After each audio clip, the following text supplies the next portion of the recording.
এই আইবুড়ো ভাতটা ছিল আমাদের আইবুড়ো ভাত পর্বের ৮ম পর্ব, যেটার আয়োজনে ছিল আমার আর শুভজিতের বান্ধবী মুন। অন্যান্য আইবুড়ো ভাত পর্বগুলোর থেকে এটা একটু ডিফারেন্ট ছিল, কারণ এটা আমরা সেলিব্রেট করেছিলাম কারিমসে। ঠিক বছরখানেক আগে ওকেও আমরা ঠিক এইভাবে আইবুড়ো ভাত খাইয়েছিলাম, আমি, প্রীতম আর শুভজিৎ মিলে।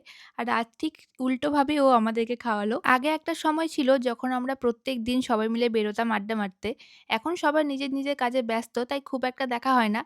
বাট যখন ও মালদা আসে তখন আমরা ঠিক বেরোই। সেদিন আমরা কারিমসে অর্ডার করেছিলাম ওনাদের বিরিয়ানি, তার সঙ্গে চিকেন জাহাঙ্গীরি, ফিরনি, নান আর মকটেলস। তবে খাওয়ারের থেকেও বেশি ভালো লেগেছিল সেদিন অনেক দিন পর সবাই মিলে গল্প করতে পেরে। সেদিন বেশ অনেকক্ষণ টাইম আমরা কারিমসে কাটিয়েছিলাম। আর অনেক, অনেক গল্প, অনেক এক্সপেরিয়েন্স আমরা শেয়ার করেছিলাম। এখন বড় হয়ে গিয়ে মনে হয় ছোটবেলাটাকে সত্যি আমরা ভীষণ মিস করি। আইবুড়ো ভাতের মেনুতে ছিল কারিমসের স্পেশাল মাটন বিরিয়ানি, তার সঙ্গে চিকেন জাহাঙ্গীরি, নান আরো অনেক কিছু। আর বিরিয়ানিটা আমার ভালোই লেগেছে। তবে সবগুলোর মধ্যে থেকে আমাদের কিন্তু ফেভারিট এই শাহী ফিরনিটা। খুব ভালো একটা সন্ধ্যা কাটিয়েছিলাম অনেকদিন পর আমরা ৩ জনে মিলে। And thank you Moon for this lovely treat. আবার খুব তাড়াতাড়ি দেখা হবে।